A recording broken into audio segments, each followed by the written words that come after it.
Hello and welcome to Jam Cam YouTube channel. आप सभी का एक बार फिर से स्वागत किया जाता है।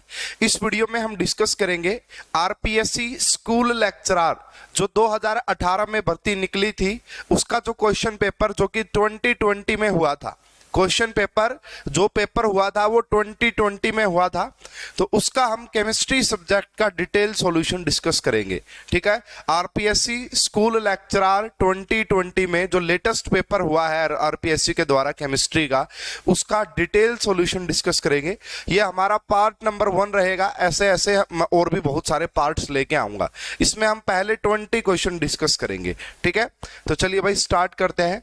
जिस भी स्टूडेंट ने अभी तक जैम कैम को सब्सक्राइब नहीं किया कर लीजिए, बहुत अच्छी अच्छी वीडियोज आपको मिलेंगी। ये आरपीएससी स्कूल लेक्चरर का ऑफिशियल क्वेश्चन पेपर है।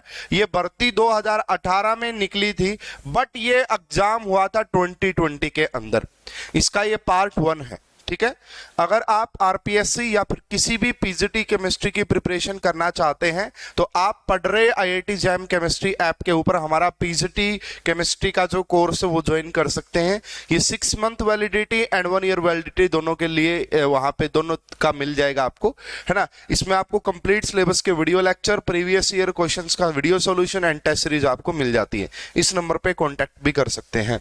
ठीक है, ये देखिए स्टूडेंट, ये बिल्कुल भाई मैंने आपका आरपीएससी की ऑफिशियल वेबसाइट से ही मैंने इसको डाउनलोड किया है। ठीक है, तो यहाँ पे आप देख सकते हैं प्राध्यापक रसायन विज्ञान यानी कि केमिस्ट्री, ये 2018 वाली भर्ती है।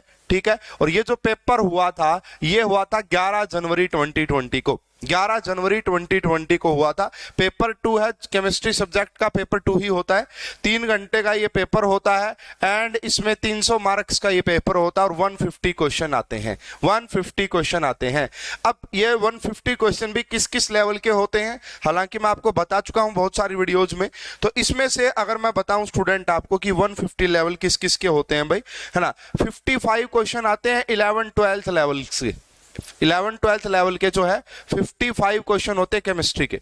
उसके बाद जो ग्रेजुएशन का लेवल होता है, या बेसिकली आप बीएससी बोल देते हैं इसको, जो बीएससी का लेवल होता है उसके भी 55 क्वेश्चन होते हैं। ठीक है, एंड जो पीजी यानी कि एमएससी का है ना, एमएससी के सिर्फ 10 क्वेश्चन आते हैं, सिर्फ 10 क्वेश्चन एमएससी के। उसके बाद जो बीएड से रिलेटेड होता है आपका, बीएड से रिलेटेड जो होता है वो 30 क्वेश्चन आते हैं। कुल मिला के आपका 150 क्वेश्चन हो जाते हैं। ठीक है, कुल मिला के 150 क्वेश्चन हो जाते हैं। अब अगर मैं बात करूं आपका भाई, है ना, ये भी 2 मार्क्स के होते हैं, तो 110 मार्क्स यहां से, 110 मार्क्स यहां से एंड आपका 20 मार्क्स यहां से और 60 यहां से, 300 का।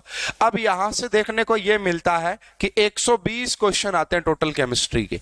केमिस्ट्री के टोटल 120 क्वेश्चन आते हैं। तो 120 क्वेश्चन को हम 6 पार्ट्स में डिस्कस करेंगे। ये पार्ट नंबर 1 है जिसमें हम पहले 20 क्वेश्चन डिस्कस कर रहे होंगे। तो चलिए भाई स्टार्ट करते हैं पहले क्वेश्चन से। तो सबसे पहला क्वेश्चन जो है स्टूडेंट, ये आपका थर्मोकेमिस्ट्री से है। सबसे पहला क्वेश्चन जो है आपका ये थर्मोकेमिस्ट्री से है। क्या कहा जा रहा है इस क्वेश्चन में? The enthalpies of formation of all the elements in their standard, या फिर इसी को काफी बार बोला जाता है मोस्ट कॉमन अकरिंग स्टेट।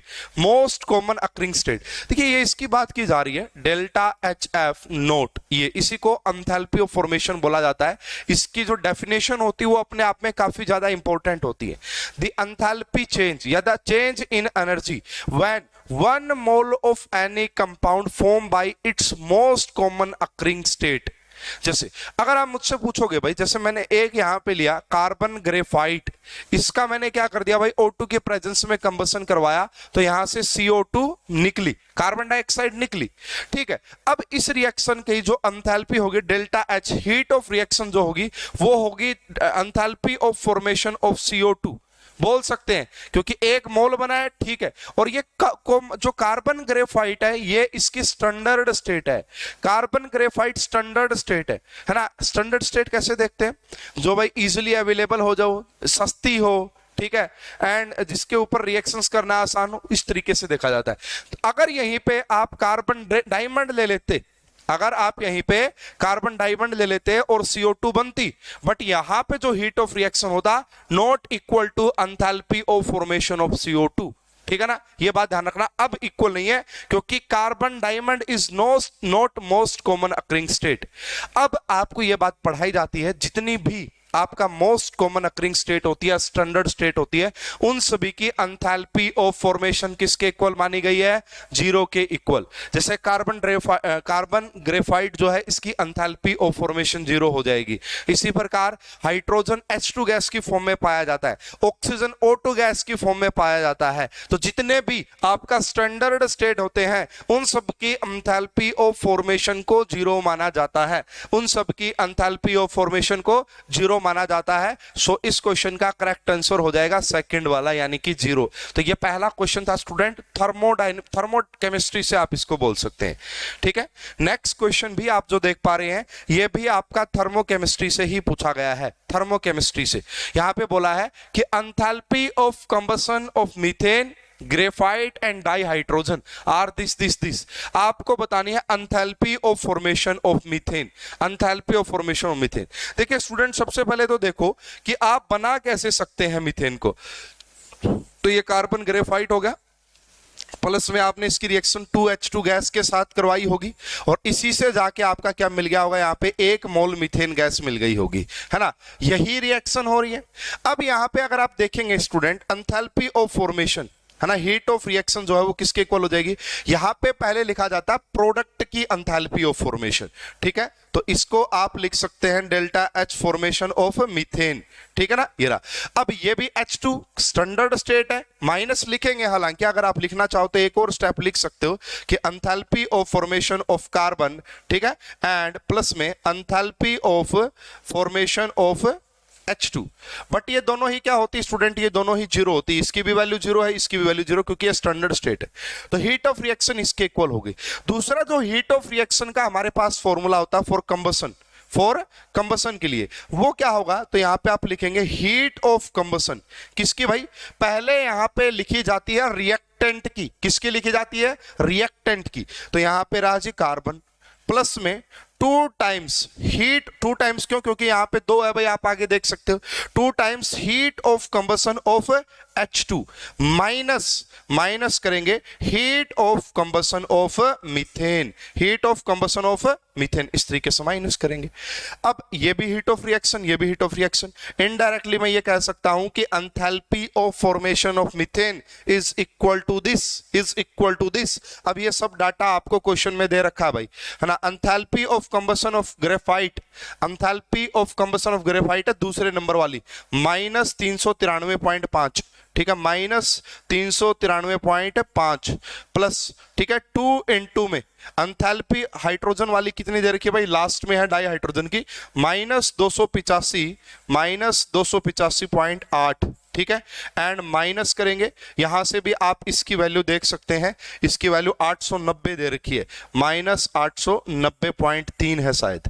ठीक है जी, जब आप इसको सोल्व कर रहे होंगे स्टूडेंट, इस कैलकुलेशन को जब आप सोल्व कर रहे होंगे तो आपका इजीली आंसर निकल जाएगा। ठीक है, आपका आसानी से आंसर निकल आएगा और आंसर जो आएगा आपका प्लस का आंसर जो आएगा आपका वो ये वाला सेकंड वाला आंसर आएगा।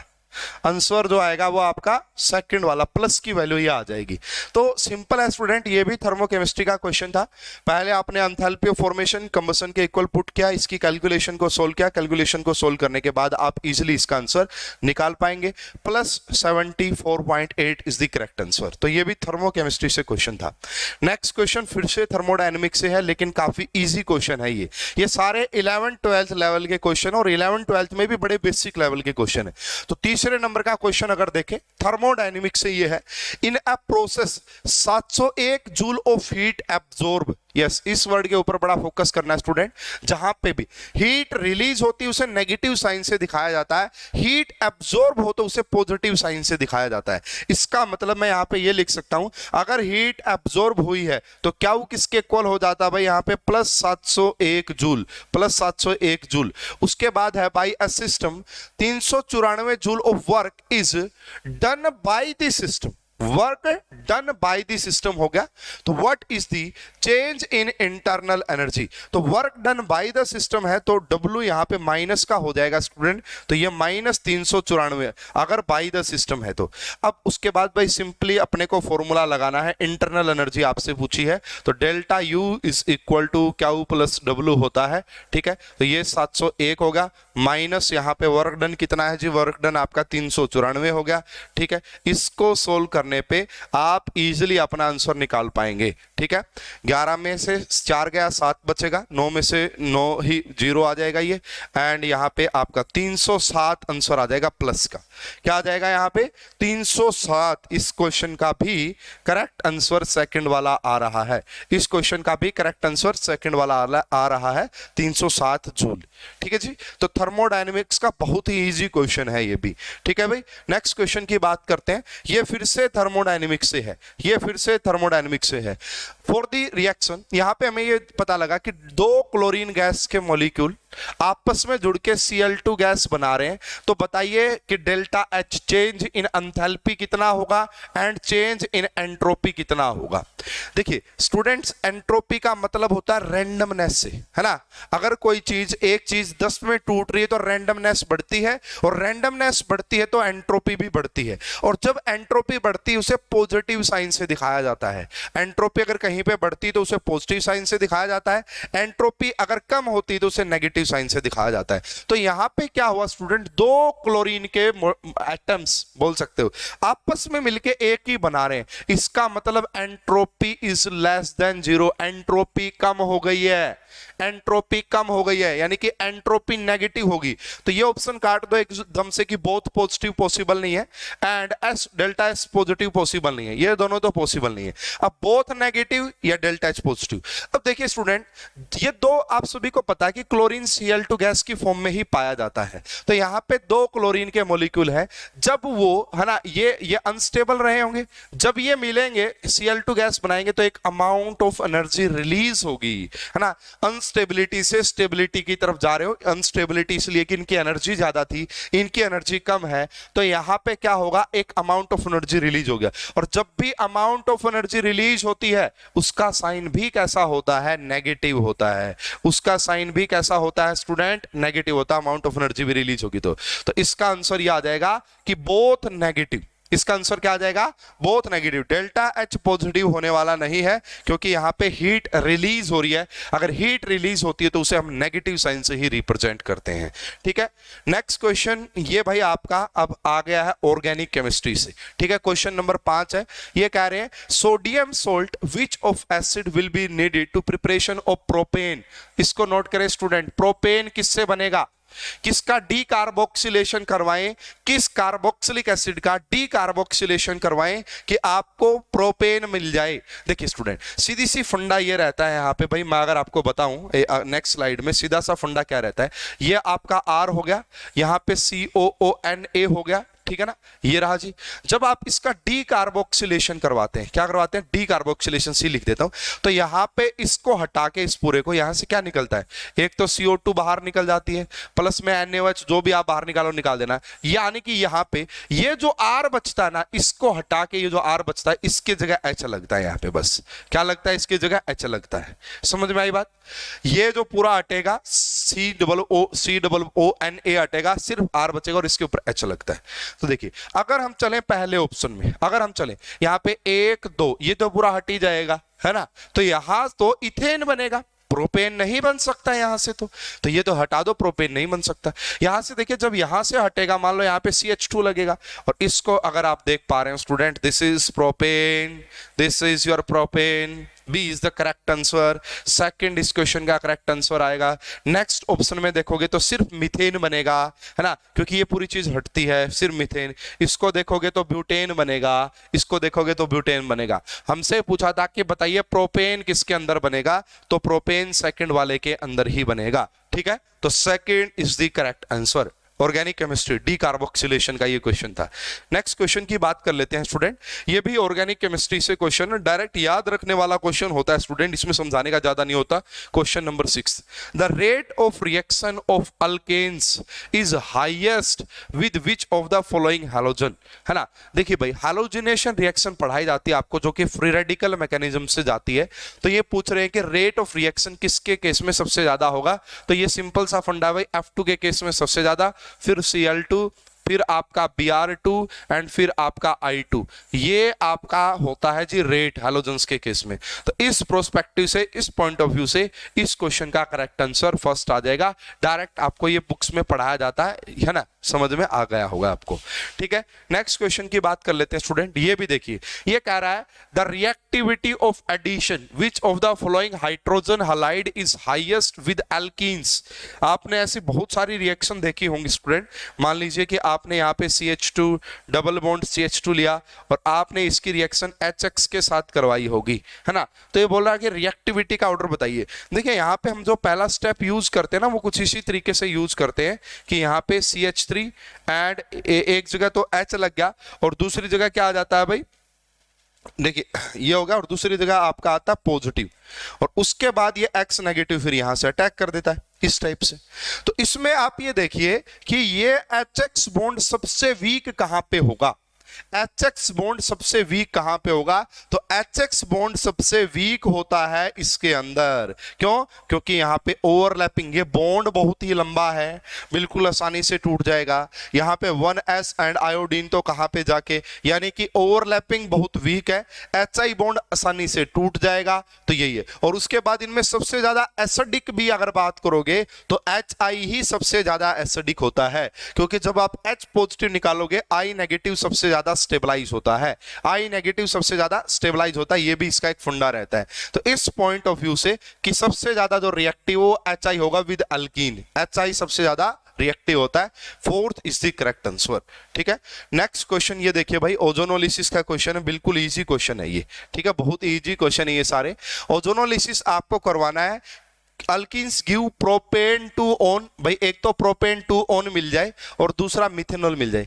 ऐसा कौन सा कंपाउंड किस अल्कीन का ओजोनोलिसिस करवाएं कि हमें ये मिल जाए। प्रोपेन टू ओन का मतलब क्या होता है student, CH3 C double bond O and ये, है ना, यही तो होता है ना प्रोपेन टू ओन, एसीटोन भी बोल सकते हैं।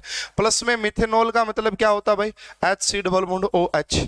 अब आप देखो कि ऐसा हो, आपको ओजोनोलिसिस का मेरे हिसाब से सीधा फंडा पता होगा, नहीं पता तो मैं बता देता हूं। देखिए मैंने आइडिया लगाया, इन्होंने बोला प्रोपेन टू ओन, है ना, तो मैंने आइडिया लगाया भाई यहां पे क्या रहा होगा, ये डबल बॉन्ड, यहाँ पे CH3 रहा होगा एंड यहाँ पे CH3 रहा होगा और यहाँ पे CH2 रहा होगा।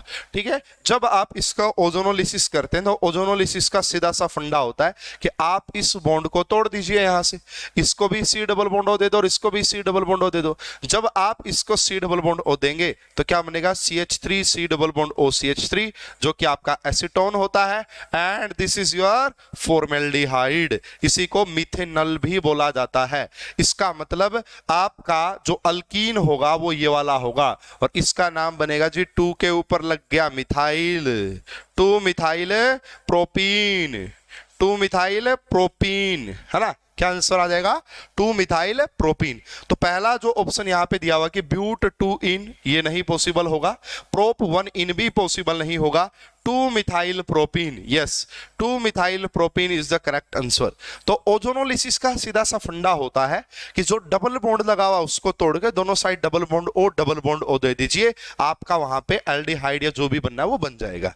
ठीक है, तो 8वां क्वेश्चन था ओजोनोलिसिस का, बहुत ही सिंपल क्वेश्चन मैं इसको कहूंगा।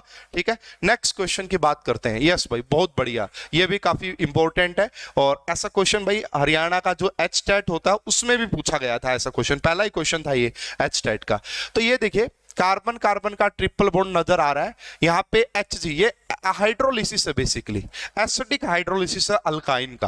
काफी बार आपको HgSO4 भी लिखा मिल सकता है, तो इससे घबराने वाली बात नहीं होनी चाहिए। HgSO4 प्लस H2SO4 बहुत सिंपल होता है स्टूडेंट इसको करना। चलो थोड़ा सा मैं मैकेनिज्म के ऊपर भी काम करके बताऊंगा तो अच्छा रहेगा। यहाँ पे देखिए क्या करना है, CH3, ये रहा जी ये रहा जी ट्रिपल बॉन्ड।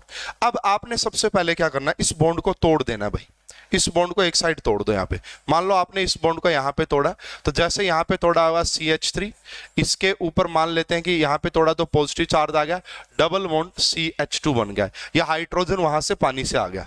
इसके बाद इसके ऊपर अटैक कर देता OH नेगेटिव। कौन कर देता है जी? OH नेगेटिव अटैक कर देता है। तो ये जब अटैक करेगा यहाँ पे, तो इसके ऊपर लग गया जी OH, डबल बॉन्ड CH2। अब सारे सभी को इस बात का जरूर आइडिया होगा कि ये जो है कार्बन कार्बन का डबल बॉन्ड और उसके ऊपर लगा हुआ है OH, इसको बोला जाता है जी इनोल फॉर्म। इसको क्या बोला जाता है? Enol form. अगर ये इनोल फॉर्म है तो कीटो इनोल टोटोमेरिज्म से कीटो फॉर्म बना दो। जब आप इसकी कीटो फॉर्म बनाएंगे तो इसकी कीटो फॉर्म बनेगी ये, इसकी कीटो फॉर्म बनेगी ये, और इसी का नाम क्या होता है स्टूडेंट? एसीटोन। इसी को क्या बोला जाता है आपका? एसीटोन। तो देखिए इस तरीके से आपको करना होता है, यानी कि जब भी आप कार्बन कार्बन ट्रिपल बॉन्ड का एसिडिक हाइड्रोलिसिस करोगे, वहां पे या तो अल्की या तो आपको एल्डिहाइड मिलेगा या कीटोन मिलेगा, है ना। पहले इनोल फॉर्म बनाना, उसके बाद उसकी कीटो फॉर्म बना देनी है। तो इस क्वेश्चन को अगर आप यहां पे ध्यान से देख रहे हो, ये तो बोल रहा है कि अल्कोहल एकदम से हटा दो। ये एल्डिहाइड पॉसिबल हो सकता था बट है नहीं, यहां पे ये भी नहीं बनेगा। इन दोनों में से आंसर आना था, तो मैंने बताया कि तीसरा इसका करेक्ट आंसर होगा एसीटोन। ठीक है ना, एसीटोन इसका करेक्ट आंसर रहा होगा।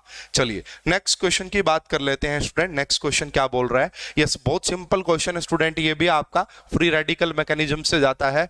विच ऑफ द फॉलोइंग, देखिए यहां पे आपको ये जो पोजीशन आप देख पा रहे हैं ना student, carbon carbon double bond से जो नेक्स्ट कार्बन होता है ना, ध्यान से देखिएगा। मान लीजिए मेरे पास ये कोई कार्बन कार्बन का डबल बॉन्ड है, और ये वाली जो पोजीशन होती है इसको हम अलाइलिक कार्बन बोलते हैं। क्या बोलते हैं इसे? हम अलाइलिक पोजीशन बोलते हैं।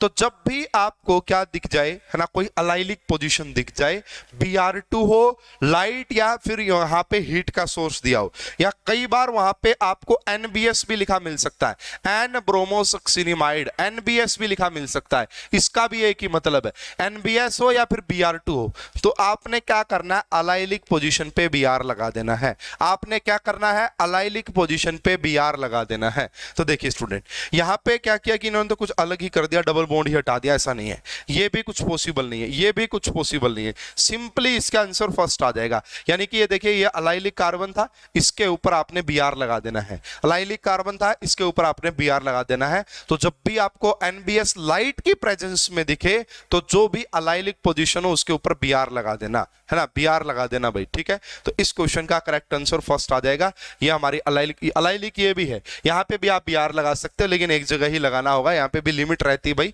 कितने आप यूज कर पा रहे हैं। ठीक है, तो सिंपल क्वेश्चन है फ्री रेडिकल मैकेनिज्म का। नेक्स्ट क्वेश्चन सिंपल याद रखने वाला क्वेश्चन होता है भाई, आप सभी ने जरूर पढ़ा होगा इसको। इनमें से कौन सी रिएक्शन स्वार्ट्ज रिएक्शन है? इनमें से कौन सी रिएक्शन स्वार्ट्ज रिएक्शन है भाई? देखिए ये तो सिंपल एडिशन रिएक्शन है भाई, ठीक है ना, ये कोई खास इसका कोई नाम नहीं होता। इसका जरूर नाम होता है भाई जब ROH और SOCl2 के साथ रिएक्शन करवाते हैं, तो यहां से आपको बिल्कुल ये मिलेगा, RCl मिलता है, और प्योर फॉर्म में मिलता है, क्योंकि SO2 एंड HCl बाहर निकल जाती है। ठीक है, तो ये भी कोई खास नेम, मतलब ये दोनों कोई मतलब नेम रिएक्शन जरूर है ये, लेकिन ये रहा। अब यहां पे देखिए ये वाली रिएक्शन, जब आप ये बनाते हैं अल्काइल फ्लोराइड, उसको बनाने का मेथड होता है स्वार्ट्ज रिएक्शन। याद रखने वाला होता है, टोटली समझाने का इसमें कुछ है नहीं। RBr यानी कि ये आपने अल्काइल ब्रोमाइड लिया है, जब आप इसकी रिएक्शन AgF के साथ करवाते हैं तो RF मिलता प्लस में AgBr बाहर निकलता है। इस क्वेश्चन का जो करेक्ट आंसर वो सेकंड आ जाएगा। इसमें समझाने का कुछ है नहीं भाई, ये डायरेक्ट रिएक्शन होती है जो आपको याद रखनी पड़ेगी कि इस रिएक्शन में क्या सबस्ट्रेट लेते हैं, क्या रिएजेंट लेते हैं और क्या प्रोडक्ट मिलता है। ठीक है, उसके बाद नेक्स्ट क्वेश्चन आप देख सकते हैं, ये फिर भी थोड़ा बहुत बढ़िया क्वेश्चन मैं बोल सकता हूं, रिएजेंट का है तो easy. Which of the following alcohol vapours passed और heated heavy metal catalyst copper does not give, है ना, डज नॉट गिव एल्डिहाइड और कीटोन। भाई ये कह रहा है कि हम किस अल्कोहल की रिएक्शन करवाएं कॉपर एल्डिहाइड के साथ जो कि कीटोन या एल्डिहाइड नहीं देगा। तो ऐसा कर सकते हैं। वैसे देखो ऑप्शन एलिमिनेशन मेथड भी मैं आपको बता देता हूं कि कई बार अगर आपको आइडिया ना लगे ना कि ये तो भाई ऐसा कोई कंसेप्ट पढ़ा नहीं, उसको आप एलिमिनेट कैसे कर सकते हैं।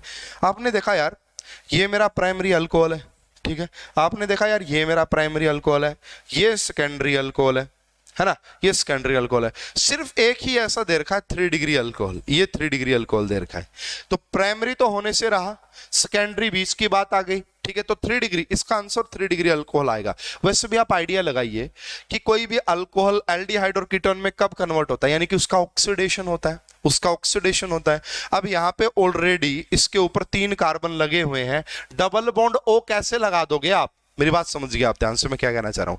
यहाँ पे एक R लगा हुआ, पहले एक R लगा हुआ है, एक R लगा हुआ है, यहाँ पे OH है ना, इस OH को हटके ही डबल बॉन्ड O लगेगा ना, तो कार्बन 5 बॉन्ड कैसे बना सकता है। तो जो आपका 3 डिग्री अल्कोहल होता है ना, उसका ऑक्सीडेशन नहीं होता है। 3 डिग्री अल्कोहल का ऑक्सीडेशन यहाँ पे इस तरीके से नहीं होता है, कॉपर उसको ऑक्सीडाइज नहीं कर सकता है। हाँ, ये होगा सेकेंडरी, जब होगा तो ये बनाएगा कीटोन, ये क्या बनाएगा जी, कीटोन। ये भी बनाए, प्राइमरी बनाएगा एल्डिहाइड, एंड ये भी बनाएगा एल्डिहाइड आफ्टर ऑक्सीडेशन, ठीक है। लेकिन ये जो 3 डिग्री अल्कोहल है, ये आपका ऑक्सीडाइज नहीं होगा एल्डिहाइड एंड कीटोन के अंदर। So first is the correct answer. उसके बाद ये देख लीजिए भाई आप, ठीक है, ये देख लीजिए क्वेश्चन नंबर 13 रिएजेंट का क्वेश्चन है। एक कंपाउंड दिया जिसमें एक तो आपको कार्बन कार्बन का डबल बॉन्ड नजर आ रहा है और एक आपको CN नजर आ रहा है यहाँ पे। उसके बाद जो रिएजेंट दिया गया है, इसी को हम डिबाल H बोलते हैं स्टूडेंट, डिबाल H इसे बोला जाता है, डिबाल H बोला जाता है, और साथ में पानी भी दिया गया है। तो बताइए कि क्या प्रोडक्ट मिलेगा। देखिए डिबाल H क्या करता है ना, एल्कीन के साथ कोई छेड़खानी करने वाला नहीं है, एल्कीन के साथ कोई भी छेड़खानी करने वाला नहीं है। तो इसको हटा दो, इसको हटा दो, क्योंकि यहाँ पे अल्कीन को अल्केन के अंदर कन्वर्ट करने की कोशिश की गई है, ऐसा नहीं होगा। अब यहाँ पे एक जगह CHO आ गया और एक जगह कार्बोक्सिलिक एसिड, तो कार्बोक्सिलिक एसिड का भी कोई लेना देना नहीं होता है ना। डिबाल H क्या करता है, डिबाल H और पानी CN को एल्डिहाइड के अंदर कन्वर्ट कर देते हैं, CN को एल्डिहाइड के अंदर कन्वर्ट कर देते हैं, एंड आपका डबल बॉन्ड को बिना कुछ कहे, डबल बॉन्ड वैसा का वैसा रहेगा, डबल बॉन्ड के साथ कोई भी छेड़खानी नहीं करनी है डिबाल H के द्वारा, ठीक है। तो इस क्वेश्चन का जो करेक्ट आंसर आ जाएगा वो हो जाएगा क्वेश्चन नंबर 3, ठीक है जी। नेक्स्ट क्वेश्चन की बात कर लेते हैं भाई। देखिए ये है आपका टोल्यूइन, इसकी रिएक्शन Cl2 एंड लाइट की प्रेजेंस में करवाई गई है, A मिलेगा, A का H2O के साथ रिएक्शन करवाने पे B मिलेगा। तो बताइए A और B क्या होंगे। देखिए स्टूडेंट, जब भी ये आपकी कौन सा कार्बन है, जैसे अभी थोड़ी सी देर पहले मैंने आपको पढ़ा था कि भाई अगर कार्बन कार्बन डबल बॉन्ड से नेक्स्ट जो कार्बन होता है उसे अलाइलिक, अब बेंजीन से जो नेक्स्ट कार्बन उसे बेंजाइलिक कार्बन बोला जाता है। यहाँ पे Cl2 और हीट लाइट का सोर्स है, इसका मतलब फ्री रेडिकल मैकेनिज्म से यहाँ पे देखने को ये मिलता है कि 2 हाइड्रोजन हटेंगे और यहाँ पे 2 क्लोरीन लगेंगे। ये जो प्रोडक्ट बनेगा यहाँ पे CH, एक हाइड्रोजन हटके एक Cl और दूसरा Cl, 2 लगेंगे। उसके बाद जब आप इसकी रिएक्शन वाटर के साथ करवाएंगे तो दोनों Cl हटके 2 OH लग जाएंगे, दोनों Cl हटके 2 OH लग जाएंगे यहाँ पे। तो यहाँ पे भी OH लग गया एंड वहां पे भी, तो एक ही के ऊपर 2 OH अनस्टेबल होते हैं, यहाँ से हटेगा और फाइनली जो आपका प्रोडक्ट मिलेगा दैट इज बेंजल्डिहाइड। क्या मिलेगा भाई फाइनली आपका प्रोडक्ट, बेंजल्डिहाइड। तो ये देखिए सबसे पहले कह रहा है कि ये क्लोरोबेंजीन नहीं जी, benzal chloride and benzaldehyde, yes. देखिए ये जो आप देख पा रहे हैं ना, एक ही इसके ऊपर ये लगे हुए, इसको हम बेंजल क्लोराइड बोलते हैं, बेंजल क्लोराइड, और उसके बाद आपका बेंजल्डिहाइड बन जाएगा, उसके बाद आपका बेंजल्डिहाइड बन जाएगा। इस क्वेश्चन का जो करेक्ट आंसर होगा वो दूसरे वाला हो जाएगा, ठीक है जी। नेक्स्ट क्वेश्चन की तरफ बढ़ लेते हैं भाई। यस, ये भी काफी फेमस रिएक्शन है, मैंने बहुत सारे एग्जाम्स में ये क्वेश्चन देखा, अलग अलग तरीके से ये क्वेश्चन पूछा जाता है, अलग अलग तरीके से। इसका नाम भी बताऊंगा मैं। Reaction with which of the following reagent followed by the hydrolysis of benzaldehyde from toluene. ये कह रहा है कि मेरे पास टोल्यूइन है, ये रहा जी मेरे पास टोल्यूइन CH3, और मैं चाहता हूं कि ये बेंजल्डिहाइड में कन्वर्ट हो जाए। तो बताइए ऐसा कौन कर सकता है, ये कह रहा है, तो बताइए ऐसा कौन कर सकता है। स्टूडेंट इस रिएक्शन का नाम होता है इटार्ड रिएक्शन, इटार्ड ऑक्सीडेशन इसे हम बोलते हैं। क्या बोलते हैं इसे, इटार्ड ऑक्सीडेशन। और इसमें यूज किया जाता है CrO2Cl2, क्रोमाइल क्लोराइड का इसका यूज किया जाता है, क्रोमाइल क्लोराइड का यूज किया जाता है। तो बहुत जगह कई बार इसका उसका नाम पूछ लेते हैं, कई बार ये सबस्ट्रेट दे देंगे, रिएजेंट दे देंगे, प्रोडक्ट पूछ लेंगे, कई बार बोलेंगे ये प्रोडक्ट मिला है, ये रिएजेंट यूज किया, सबस्ट्रेट बताइए। तो अलग अलग तरीके से इसके क्वेश्चन बनते हैं, है ना। बहुत ही फेमस रिएक्शन है, इटार्ड ऑक्सीडेशन बोला जाता है, टोल्यूइन को बेंजल्डिहाइड में कन्वर्ट कर देता है। So first is the correct answer, first is the correct answer. उसके बाद नेक्स्ट आप देख सकते हैं, ये भी काफी बढ़िया क्वेश्चन है भाई, जनरल ऑर्गेनिक केमिस्ट्री का है। आपको हाईएस्ट बॉइलिंग पॉइंट बताने हैं, हाईएस्ट बॉइलिंग पॉइंट बताने हैं। तो देखिए स्टूडेंट, ये है आपका एल्डिहाइड, ठीक है, ये है अल्कोहल, ये है ईथर और ये है अल्केन, ये है आपका अल्केन। तो ईथर में कोई हाइड्रोजन बॉन्डिंग नहीं होती, ईथर से ज्यादा, ये बात नोट कर लें आप, ईथर से ज्यादा होते हैं अल्कोहल के बॉइलिंग पॉइंट, एंड अल्केन से ज्यादा भी होते हैं अल्कोहल के। कुछ मायने में तो आपका मतलब ज्यादातर केसेस में आप ये देखेंगे एल्डिहाइड से भी ज्यादा होते हैं अल्कोहल के। रीजन होता है यहाँ पे एच बॉन्डिंग का पॉसिबिलिटी, यहाँ पे एच बॉन्डिंग होती है, इसलिए यहाँ पे आपके इसके बॉइलिंग पॉइंट सबसे ज्यादा होते हैं, इसके बॉइलिंग पॉइंट आपका सबसे ज्यादा होंगे। Second is the correct answer. Alkane के से आपका मतलब अल्केन में तो कोई हाइड्रोजन बॉन्डिंग की पॉसिबिलिटीज है ही नहीं, हालांकि इनका भी एक ऑर्डर होता है कि इस फंक्शनल ग्रुप से इसके ज्यादा, लेकिन बॉइलिंग पॉइंट काफी चीजों के ऊपर डिपेंड करते हैं, मोलिकुलर वेट के ऊपर भी डिपेंड करते हैं, ब्रांचिंग के ऊपर भी डिपेंड करते हैं, ठीक है। इसमें आप फंक्शनल ग्रुप से देख सकते थे, ईथर से ज्यादा अल्कोहल के एंड अल्केन से ज्यादा भी अल्कोहल के, एल्डिहाइड से भी ज्यादा अल्कोहल के ही होते हैं। रीजन हाइड्रोजन बॉन्डिंग का भी होना। सेकंड इस क्वेश्चन का करेक्ट आंसर आ जाएगा। ये भी बहुत ही फेमस रिएक्शन है भाई, है ना। तो देखो ये क्या कर रहा है ना, ज्यादा मैकेनिज्म नहीं पूछ रहा, बस आपसे, क्योंकि 11th-12th लेवल के क्वेश्चन लग रहे हैं मुझे, सिर्फ ये पूछ रहा है कि इससे क्या मिलेगा, कैसे मिलेगा नहीं, किससे क्या मिलेगा, बस वो बता दो अभी तो एक बार। ये कह रहा है कि ये C double bond O carbonyl group होता है, ठीक है, इसको रिड्यूस करना मैथिलीन ग्रुप में CH2 में, तो ऐसा कौन कर सकता है। ऐसी दो रिएक्शन तो आपने जरूर पढ़ी होंगी बड़ी फेमस, एक का नाम होता है क्लेमेंसन रिडक्शन और एक का नाम होता है वुल्फ किशनर रिडक्शन। ये दो रिएक्शंस तो आपने जरूर पढ़ी होंगी, जो क्या करते हैं C डबल बॉन्ड O को CH2 में कन्वर्ट कर देते हैं। लिथियम एल्यूमिनियम हाइड्राइड नहीं कर सकता, ये नहीं कर सकता, ये नहीं कर सकता। ये zinc amalgam and concentrated HCl, अगर इसको बोलोगे तो इसका नाम होता है आपका क्लेमेंसन रिडक्शन बोला जाता है। इसे क्या बोलते हैं, इसे क्लेमेंसन रिडक्शन।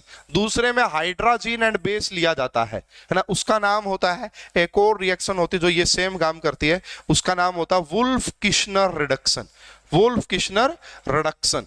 वहां पे हम यूज करते हैं रिएजेंट NH2NH2, हाइड्रोजन यूज किया जाता है, ये आपका हाइड्रोजन होगा जो कि ये इसका काम कर देते हैं। तो फिलहाल यहां पे इस क्वेश्चन का करेक्ट आंसर फर्स्ट आ जाएगा। नेक्स्ट क्वेश्चन आप देख सकते हैं स्टूडेंट, ये भी बढ़िया क्वेश्चन है भाई, है ना। Which of the following compounds have highest order of reactivity to nucleophilic addition, ठीक है। सबसे पहला दे रखा जी बेंजल्डिहाइड, सबसे पहला क्या दे रखा है यहाँ पे भाई, बेंजल्डिहाइड, ठीक है। दूसरा दे रखा है पैरा टोल्यूहाइड, पैरा पोजीशन पे आप CH3 लगा दीजिए, है ना, इसी के पैरा पोजीशन पे CH3 लगा दीजिए। उसके बाद सी ऑप्शन में पैरा नाइट्रो दे रखा है, तो यहीं पे मैं एक बार मतलब सेम, बाकी सब तो सेम ही रहेगा, ठीक है। यहाँ पे आप लगा लेते हैं NO2, क्या लगा लेते हैं NO2, एंड उसके बाद एसिटोफिनोन दे रखा है, तो एसिटोफिनोन मैं यहाँ पे बना लेता हूँ, ये आपका CH3, ये C double bond O and ये आ गया जी PH। देखिए स्टूडेंट, यहाँ पे अटैक आ कौन रहा है, न्यूक्लियोफाइल। न्यूक्लियोफाइल कहाँ पे आएगा, न्यूक्लियस लविंग, जहां पे ज्यादा पॉजिटिव चार्ज हो, जहां पे ज्यादा इलेक्ट्रॉन, जहां पे इलेक्ट्रॉन डेंसिटी कम हो, जहां पे इलेक्ट्रॉन डेंसिटी कम हो, वहीं पे न्यूक्लियोफाइल आता है। तो यहाँ पे हमने देखा, ठीक है जी, बेंजल्डिहाइड है, नो प्रॉब्लम, है ना। इसको अगर आप और थोड़ा सा अच्छे से समझना चाहते हैं तो यहाँ से समझ लीजिए कि ये आपका C डबल बॉन्ड O है, यहाँ पे H लगा हुआ है और यहाँ पे भी कुछ लगा हुआ है G ग्रुप। अब ये अगर G ग्रुप इलेक्ट्रॉन, मान लो ये बॉन्ड पोलर नेचर का होता है, यहाँ पे डेल नेगेटिव, यहाँ पे डेल पॉजिटिव। अब इस कार्बन के ऊपर जितना डेल पॉजिटिव होगा ना, उतना अच्छे से न्यूक्लियोफाइल आएगा। अब मान लो अगर ये ग्रुप आपने डोनेटिंग लगा दिया तो इस पॉजिटिव चार्ज को कम कर देगा, अगर ये पॉजिटिव चार्ज कम हो गया तो न्यूक्लियोफाइल नहीं आएगा, है ना। तो इस क्वेश्चन का जो आंसर बनेगा ना, वो ये देखिए, NO2 ही एक ऐसा है यहाँ पे जो -M इफेक्ट शो करेगा।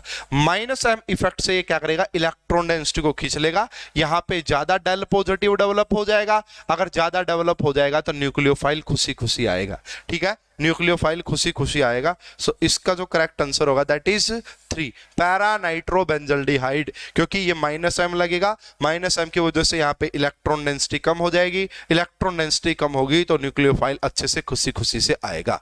ठीक है जी, तो ये इस क्वेश्चन का करेक्ट आंसर तीसरा हो जाएगा।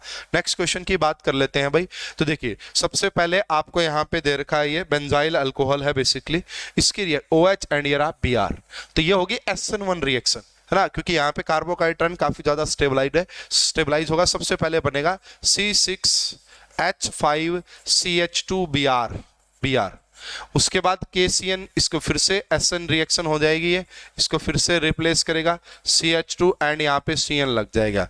और जब भी आप इसको हीट यानी कि जब भी आप CN का हाइड्रोलिसिस करेंगे तो ये कार्बोक्सिलिक एसिड में कन्वर्ट हो जाता है। किस में कन्वर्ट हो जाता है?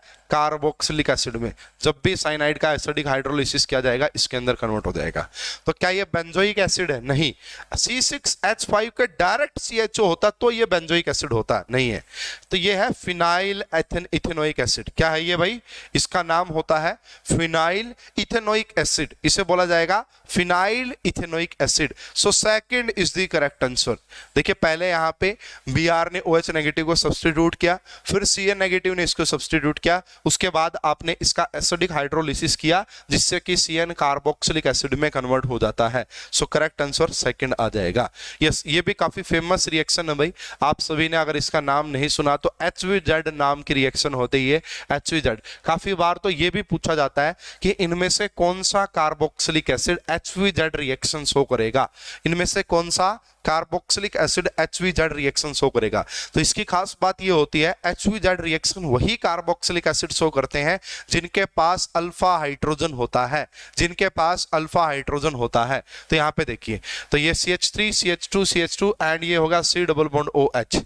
जब आपने इसकी रिएक्शन रेड फास्फोरस और Cl2 के साथ करवाई तो ये है आपका अल्फा कार्बन, इसके ऊपर 2 हाइड्रोजन देख पा रहे हैं। तो इसी पोजीशन पे क्या लग जाता है यहाँ पे CH3 CH2 एंड CH, इसी पोजीशन पे क्लोरीन लग जाएगा एंड बाकी कार्बोक्सिलिक एसिड सेम।